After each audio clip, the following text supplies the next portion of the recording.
Witam wszystkich. Dzisiaj przedstawię ogólną sytuację po ogłoszeniu wyników za Q3 tego roku przez firmę Meta Platforms. Kurs spadł po ogłoszeniu wyników o około 15% już. No i spróbuję odpowiedzieć, czy warto kupić ten dołek, który teraz mamy na kursie. Jeśli chodzi oczywiście o disclaimer, to tutaj nie jestem żadnym doradcą inwestycyjnym, przedstawiam tylko moje subiektywne opinie. Nie zachęcam do inwestycji. Dobrze, zacznijmy od informacji, które mamy z raportu. Tak ogólnie sytuacja nie wygląda źle. Przykładowo tutaj mamy przychody z reklam, jeśli chodzi o części świata. Widzimy, że no, mamy ogólnie pik przychodów i ogólnie porównując, możemy porównywać sobie dwa kwartały, rok do roku lub inne, natomiast widzimy, że te wartości tutaj wszystkie rosną. Podobny trend widzimy dla nowych użytkowników, jeśli chodzi o różne części świata. Jeśli chodzi o wydatki, to tutaj wydatki wzrosły na R&D do 30%, porównując poprzedni kwartał lub 2% porównując poprzedni rok. No, oprócz tego wzrosły wydatki na administrację. Jeśli chodzi o koszty, no tutaj jest większy temat. Przyjrzymy się podsumowaniu raportu. Ogólnie revenue, porównując ten sam kwartał rok do roku, mamy tutaj wzrost o 26%, jest to bardzo duży wzrost. Natomiast tutaj mamy oprócz tego ciekawą sytuację, ponieważ mamy tutaj wzrost kosztów o 32% i w wyniku czego marża spadła o 3% rok do roku i to oczywiście nie zachwyciło inwestorów. Jest to pierwsza przyczyna spadku. Jeśli chodzi o koszty, tutaj w dalszej części raportu mamy informacje na ten temat, że te koszty będą też wysokie w następnym roku ze względu na infrastrukturę i pracowników, jeśli chodzi o AI. Dodatkowo mamy tutaj drugą kwestię podatkową. Tutaj effective tax rate na poziomie bardzo wysokim, 87% i porównując tutaj rok do roku i kwartał do kwartału, widzimy tutaj ogromny skok. Jest to związane z ustawą. Tutaj mamy tą ustawę.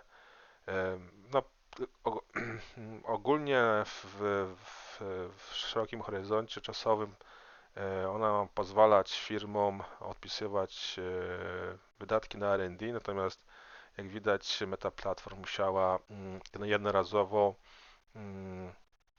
tutaj odpisać sobie też dużą kwotę od zysku i właśnie stąd mamy ten skok i końcowy net income mamy tutaj bardzo niski w porównaniu do poprzedniego roku.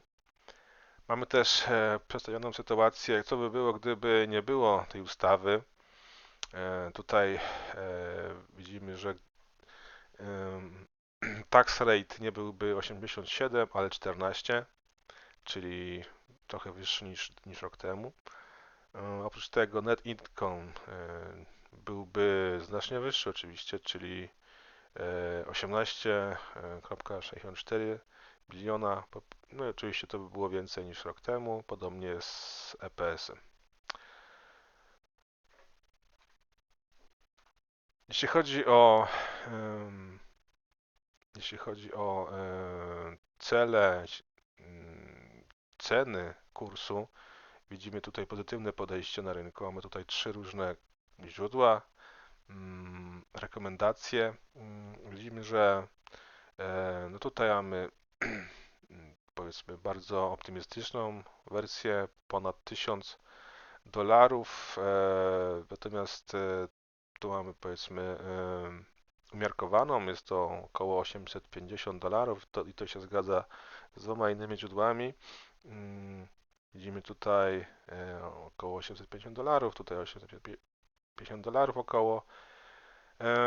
I w porównaniu do obecnego kursu jest to niedowartościowanie, powiedzmy około 25%, więc jest to pierwsza kwestia, pierwszy czynnik, który może nam pomóc w zakupie akcji po obecnej cenie. Jeśli chodzi o podstawową analizę techniczną, widzimy tutaj, że jesteśmy poniżej dwóch średnich SMA 50 i 200 z interwału dziennego. Mamy tutaj no, ten drop po wynikach. Mamy tutaj dwa value gapy dzienne. Tutaj widzimy też dwie strefy popytowe. No, w pierwszy dzień po wynikach widzimy, że rynek się jeszcze wahał. Tutaj ta sieta została odkupiona, natomiast dzień później już mieliśmy większy spadek do drugiej strefy zakupowej, która prawdopodobnie utrzyma nas jednak nieco dłużej. Widzimy tutaj duży order block na tym poziomie, czy w tym zakresie. No jeśli nie, no tutaj mamy jeszcze niżej fair value gap, który też może nas utrzymać. W każdym razie wygląda na to, że no, po tych cenach w długim terminie warto zastanowić się na pewno nad kupnem. Dodatkowo, jeśli weźmiemy pod uwagę wskaźnik P do E, który mówi nam, czy akcje są tanie czy drogie, dla danej firmy widzimy, że tutaj dla Mety jest to około 28 wartość. No i to nie jest duża wartość, szczególnie w porównaniu do innych wielkich znanych firm. Widzimy tutaj przykładowo Google ma najmniejszą wartość, czy też prawie taką samą. Natomiast czy to Amazon, czy Microsoft, czy Nvidia mają te wartości wyższe. To powoduje, że też ta cena jest dosyć atrakcyjna. Więc podsumowując, wygląda na to, że warto się zastanowić nad kupnem kursu, biorąc pod uwagę i analizę techniczną, i rekomendacje analityków, jak również co stoi za tym spadkiem ceny kursu. I jeśli się podobało, zachęcam do subskrypcji i dziękuję.